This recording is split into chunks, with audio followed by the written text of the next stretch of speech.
Hey Aidan, it's Coach Benlin here. I'm just breaking down some of your swings. I put a lot of my notes into a document here, and I'll send it over to you when I get a chance after this. I'm going to start with some things that I want to continue to monitor, and then just a few new points of emphasis as well, with a drill recommendation at the end and a couple videos to show you. So things we want to make sure that we're continuing to monitor going forward. We want to make sure that we're minimizing the head movement. These are things that we've talked about before in the last couple of videos and in the sessions. Minimize the head movement, track the ball 60 feet, 6 inches. Make sure that we're starting on our front shoulder with our head movement, our head placement, right? Seeing the pitch in, tracking into the barrel, looking down the arms, the hands, the point of contact, and finishing on our back shoulder, right? Shoulder to shoulder with the head movement, a concept that we talked about before. We want to make sure that we're letting the ball travel and avoid lunging at the ball. Sometimes I feel like you're going to get the ball rather than let it come to you, keeping your balance with your weight back, and then avoiding over swinging. Sometimes I feel like you're trying to throw your whole body weight at the ball and you're losing your balance, which is making it real difficult to, make solid contact and consistent contact. And approach-wise, working to right center field, right? Staying gap to gap, working up the middle, not being pull happy, not trying to dominate with the top hand and get the barrel rolling over the baseball. We want to make sure that our bottom hand and our knob is inside and in front of the baseball, that we're avoiding locking that lead arm, right? That front arm, that bottom hand arm.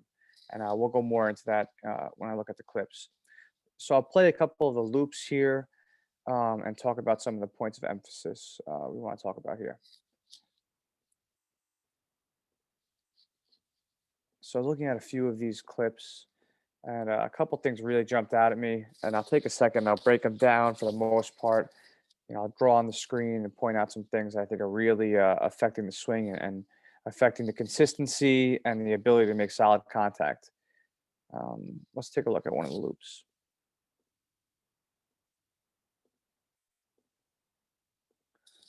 Okay, so I think this is from our last session in early March. Open it up a little bit. Okay. So I'll let the loop play a little bit. And a couple of things that jump out at me right away. So while I'm watching this, I could tell already that your hands are dropping very, very low. And we'll talk about that in a second. I also noticed how you're off balance, right? Watch how after the swing, you're falling over. You're trying to catch your balance. After you swing, both feet are moving to try to regroup your balance. Back front, then back front again right there. Okay. I also see your head. There's a lot of movement looking at your head, right? Very violent. Head's bobbling. It's hard to hit what you can't see. We got to make sure we're keeping our head still. So let's break this down a little bit more. Here we go. So walking through frame by frame here. Here's your load, right? You're bringing your hands back, which is good. You're getting into your backside. You're traveling forward. I'm worried about you traveling too far forward on the front foot. We don't want to end up on the front foot too much. Okay, you toe that line a little bit. We got to watch that. But front foot's about to come down. Front foot lands. It should be hips and hands next. And it's a decent piece of contact right here, right? I'm going to point out the lead arm in a second. Let's watch the next swing.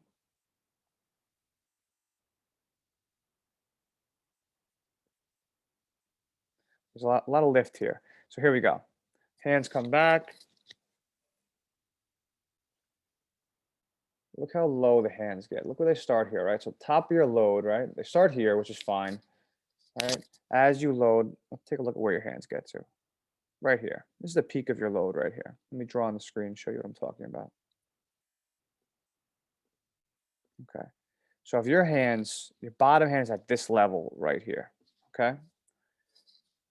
As we watch the swing develop, right? Your front foot's going to land, you're to come down, and your path to the ball, look how low your hands are going to get, how much drop you're going to have in those hands. This is going to lead to a lot of problems, a lot of balls popping up, vertically off the bat, leading to infield pop-ups and soft contact. We want to make sure that we're keeping our hands across the chest. I'm a big fan of a high hand path. I'll bring up the document right here, and talk about that 1 second, because this goes into one of the next points as well.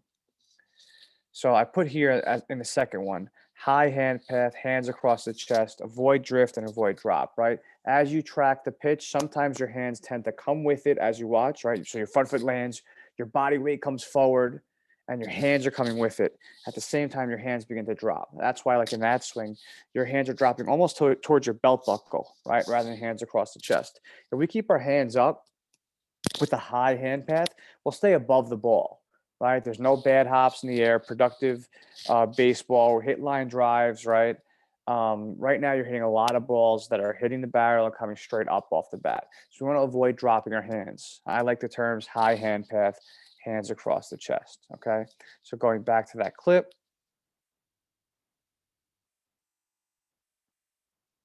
right here when you're attacking this pitch, I know it's not that far down though. It's still a strike. It's heading on the outside part of the plate, it looks like, right? You can still maintain, a path probably towards this baseball along this line here, somewhat along this line as you approach the ball, okay? High hand path, hands across the chest. We want to over exaggerate everything, um, thinking that we're coming across our chest this way in a game. Is that realistic? No, we know we have to adjust to high pitches, middle pitches, and then ultimately low pitches as well. We want to make sure our hands are not dropping initially down to, I would say this part down here. We got to make sure we're not coming down here, or down here to attack the baseball. Okay. Next part of the notes in the clip. It says avoid locking left arm, right? We talked about the bottom hand being a frisbee, throwing the frisbee, right? Getting extended out in front, letting it go. You tend to lock your lead arm. I know we talked about this in the last video as well. Let me go back to the clip. Watch your left arm here, your lead arm, okay? I'll let it play and I'll break it down. This arm is going to tend to lock. Watch it here, frame by frame. See right here? Before you're even entering the back of the zone, this front arm is completely locked in a straight line. Okay? Right down here. Now, once it stays locked there, it's going to be locked here, here at contact. And what's going to happen is as you get to this point here, your front shoulder is going to open and turn in this direction out here. And that is going to pull your head with it. And it's going to be hard to see what you're trying to hit. We want to make sure that our bottom hand is heading in this position here. Our bottom hand, our knob, is traveling towards the baseball. Okay, inside and in front of the baseball are terms that we use. Let your hand finish that path before you put it away. After you get through contact, you can begin to put it away high, up and out finish, exaggerated through there. We want to make sure our knob is heading towards the baseball, get its inside in front of the baseball. Don't worry about the barrel. The barrel will follow the knob, okay? So that leads to the next point. Think knob, not barrel.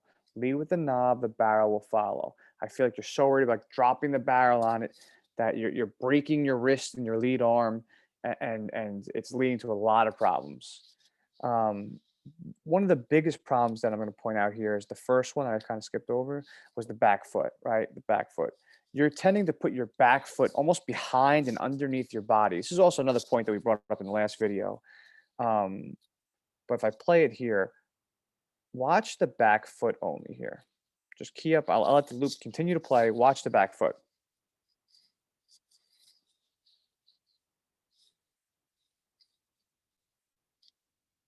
You see how it's traveling almost backwards, like towards the door over there?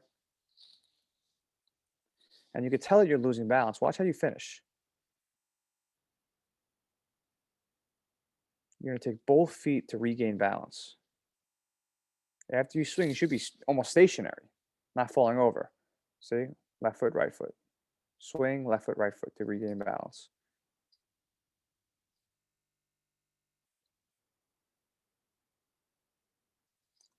If your foot is going to land in this direction, right here, when it started here, it's going to be very hard to keep balance. What we want to do, and I wrote, think back knee driving inside, towards the front knee. And I'll show you what I mean right here.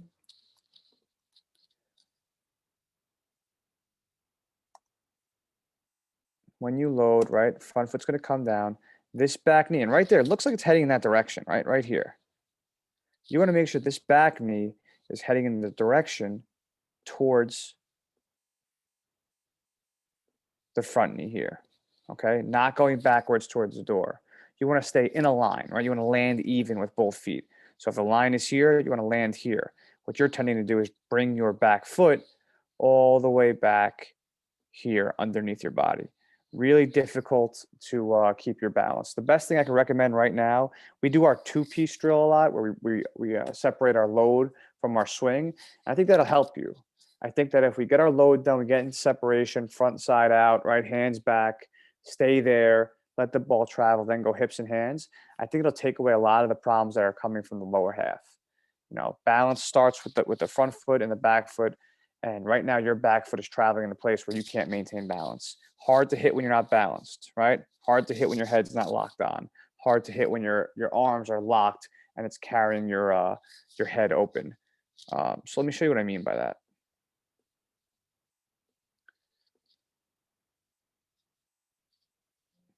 Let's start here. This is a video of Christian Yellow. It's just a swing I really like. I've been using it a lot lately.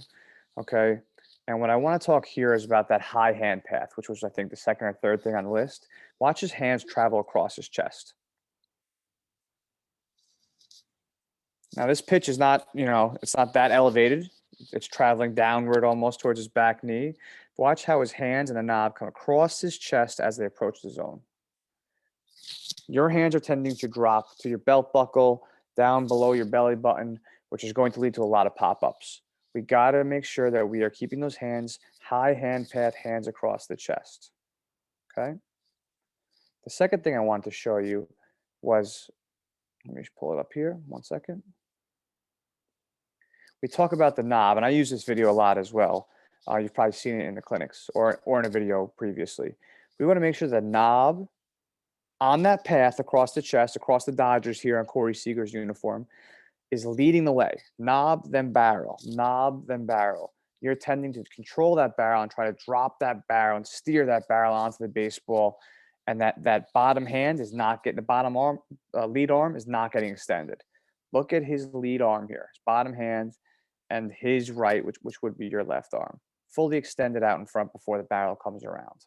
You're locking that arm before you even come through the back of the zone. So knob versus barrel. Think knob. Another one here that I like, talking about, simplifying the swing, keeping the head on. This is Dansby Swanson taking BP. I would love to see you start at this, at this kind of, I would say 65% intensity, 75%. Slow everything down, break everything down, try to control the head movement, minimize the movement in the lower half, and get back to just, simple contact, right center field approach, simplifying everything.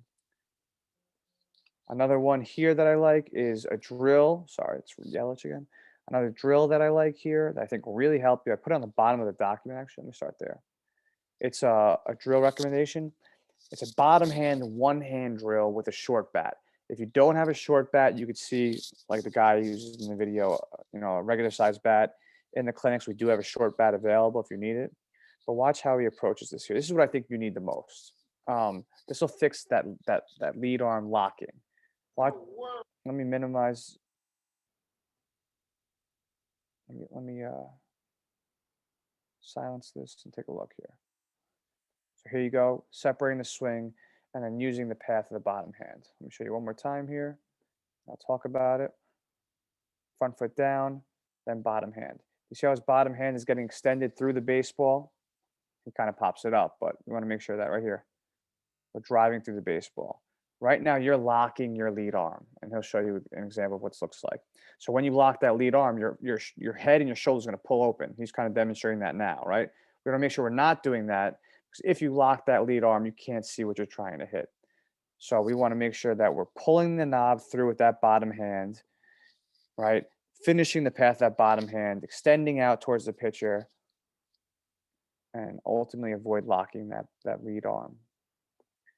So I know some of this is very wordy and kind of, a lot of vocabulary here, but any questions you have, you can email me, or we could talk about in the next session. The main things that I want to focus on are this balance point, right? Maintaining balance, watching that back foot, keeping the hands up. Let's not drop the hands and leave the pop-ups. Avoid locking that left arm.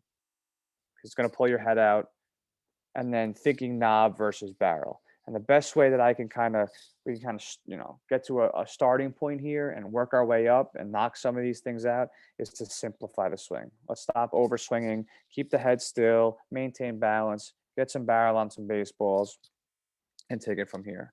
If you need to message me or shoot me an email, talk about this, any questions you have, here's my information. If not, we'll talk about it in the next session. I hope this helps. And any questions you have, let's discuss in the next clinic.